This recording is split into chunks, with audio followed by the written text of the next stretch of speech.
और हम कांग्रेस के सिपाही हैं, कोई गुटबाजी नहीं है, सब बेकार की बात है, जो लोग करते हैं वो गलत करते हैं।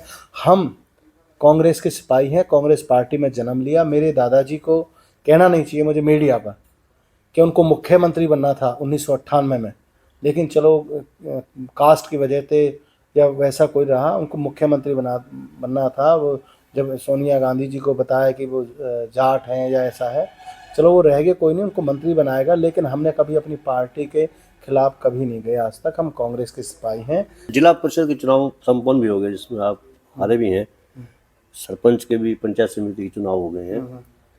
तो क्या लगता है कि जिला परिषद का चेयरमैन अगला चेयरपर्सन कौन होगा, क्योंकि महिला ने बनना है?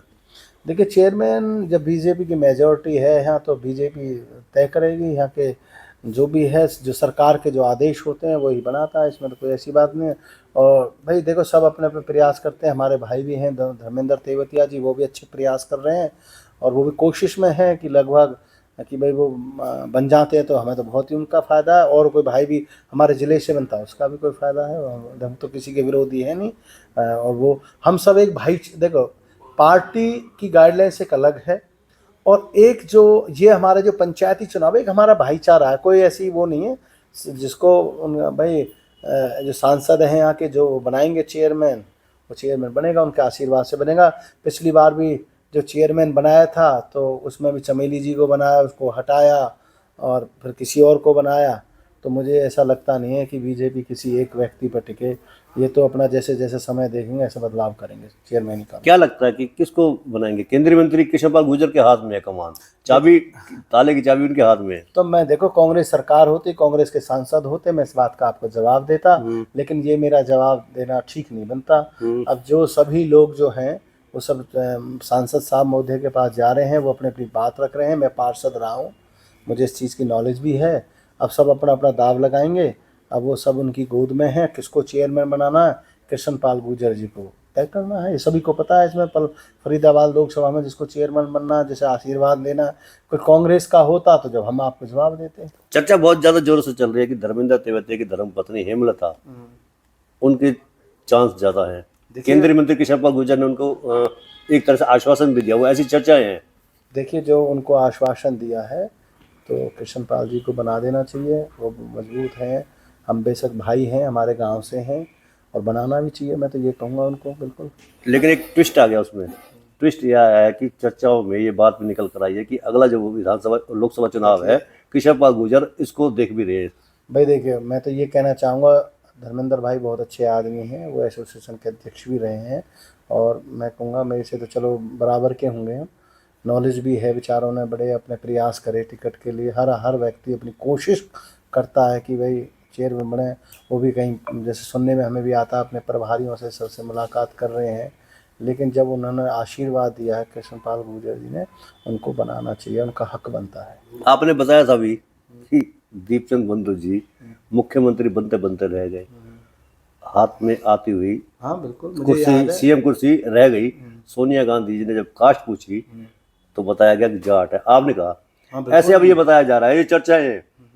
मैं भी जाति प्रथा में विश्वास नहीं रखता, लेकिन सवाल उठते हैं तो जवाब आपसे भी पूछा जाना चाहिए। लोग ये कह रहे हैं कि अगला जो लोकसभा चुनाव होगा उसमें कांग्रेस के प्रत्याशी हो सकते हैं, करण सिंह दलाल। अगर करण सिंह दलाल प्रत्याशी होते हैं तो कृष्णपाल गुर्जर सोच समझ के कदम उठाएंगे। हो सकता है इस चक्कर में हेमलता तेवतिया का पत्ता कट जाए और किसी और कास्ट पर कृष्णपाल गुर्जर का हाथ रख दिया जाए। देखो बेटा, मैं आपको कहना चाहता हूँ, देखो इस बात पे टिप्पणी ना कराएं तो अच्छा ही है। वो बीजेपी के कार्यकर्ता हैं, विधानसभा में उनका अच्छा नाम रहा टिकट मांगने में। ये तय तो बीजेपी को ही करना है कि किसको बनाना किसको नहीं बनाना।